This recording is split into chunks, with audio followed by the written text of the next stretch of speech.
ആക്രമിക്കപ്പെട്ട നടിയുടെ പോരാട്ടം എത്രത്തോളം പ്രസക്തമാണെന്ന് നടിമാരായ മഞ്ജു വാര്യരും രമ്യ നമ്പീശനും സംവിധായികയുമായ ഗീതു മോഹൻദാസും സോഷ്യൽ മീഡിയയിൽ പങ്കുവച്ച ഫേസ്ബുക്ക് കുറിപ്പില് വളരെ വ്യക്തമായി പറഞ്ഞു. ഇപ്പോൾ നടക്കുന്ന എല്ലാത്തിനും പിന്നില് ഒറ്റ സ്ത്രീയുടെ കരുത്താണെന്ന് മറക്കരുതെന്ന് ഗീതു മോഹൻദാസ് സോഷ്യൽ മീഡിയയിൽ കുറിച്ചു. പൊരുതാനുള്ള അവരുടെ നിശ്ചയദാർഢ്യത്തിന്റെ ഫലമാണ് ഇതെന്നും ഗീതു മോഹൻദാസ് കൂട്ടിച്ചേർത്തു. ഇതേ വാക്കുകൾ മഞ്ജു വാര്യരും ഫേസ്ബുക്കിൽ പോസ്റ്റ് ചെയ്തു. പറഞ്ഞത് സത്യം എന്ന് മഞ്ജു വാര്യര് ഗീതു മോഹൻദാസിന്റെ പോസ്റ്റിന് താഴെ കമന്റും ചെയ്തു. ഈ ലോകം ഇവിടെ ജനിച്ച എല്ലാവർക്കും ഒരുപോലെ അവകാശപ്പെട്ടതാണ്. ആത്മാഭിമാനത്തോടെ ഇവിടെ ജീവിക്കാനുള്ള സാഹചര്യം ആരുടെയും ഔദാര്യമല്ല എന്നും അത് നമ്മുടെ ഓരോരുത്തരുടെയും അവകാശമാണെന്നും സ്വന്തം ജീവിതത്തിലൂടെ കാണിച്ചുതന്ന എന്റെ പ്രിയ സുഹൃത്തിൽ നിന്നാണ് ഇതിന്റെ തുടക്കം. രമ്യ നമ്പീശന് ഇൻസ്റ്റഗ്രാമിൽ കുറിച്ചു. ഒന്നും മറക്കരുതെന്നാണ് മഞ്ജു വാര്യര് ഫേസ്ബുക്കിൽ കുറിച്ചത്. ഒരു സ്ത്രീ പോരാടാൻ തീരുമാനിച്ചിടത്തു നിന്നാണ് എല്ലാം തുടങ്ങിയതെന്നും മഞ്ജു ഫേസ്ബുക്കിൽ കുറിച്ചു.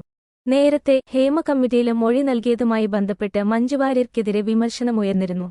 ഇതിനെതിരെ ഡബ്ല്യുസിസിയും രംഗത്തു വന്നിരുന്നു.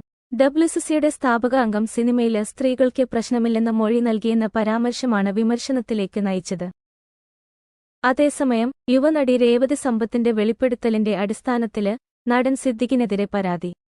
സിദ്ദിഖിനെതിരെ കൊച്ചി പോലീസ് കമ്മീഷണർക്കാണ് പരാതി നൽകിയിരിക്കുന്നത്. വൈറ്റില സ്വദേശിയാണ് പോലീസില് പരാതി നൽകിയത്. സിദ്ദിഖിനെതിരെ പോക്സോ ചുമത്തണമെന്നാണ് പരാതിയിൽ ആവശ്യപ്പെട്ടിരിക്കുന്നത്. അതേസമയം സംവിധായകൻ രഞ്ജിത്തിനെതിരെയും കേസെടുക്കണമെന്ന് പരാതിയിലുണ്ട്. പരാതിയുടെ അടിസ്ഥാനത്തില് പോലീസ് നടപടിയെടുക്കാനുള്ള ഒരുക്കത്തിലാണ്.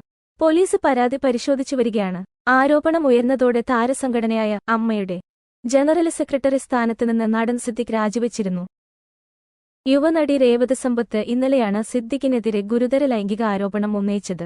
രേവതി സമ്പത്തിന്റെ ആരോപണങ്ങളില് പോലീസ് കേസെടുത്തേക്കുമെന്നാണ് സൂചന. സിനിമ മോഹിച്ചെത്തിയ യുവനടിയെ ചെറുപ്രായത്തിൽ പീഡിപ്പിച്ചെന്ന ആരോപണം അതീവ ഗുരുതരമാണെന്ന വിലയിരുത്തലിലാണ് കേസെടുക്കുമെന്ന സൂചനകൾ പുറത്തുവന്നത്. നടി പരാതി നൽകുകയാണെങ്കിൽ സിദ്ദിഖിനെതിരെ കേസെടുക്കുമെന്നുമാണ് വിവരം.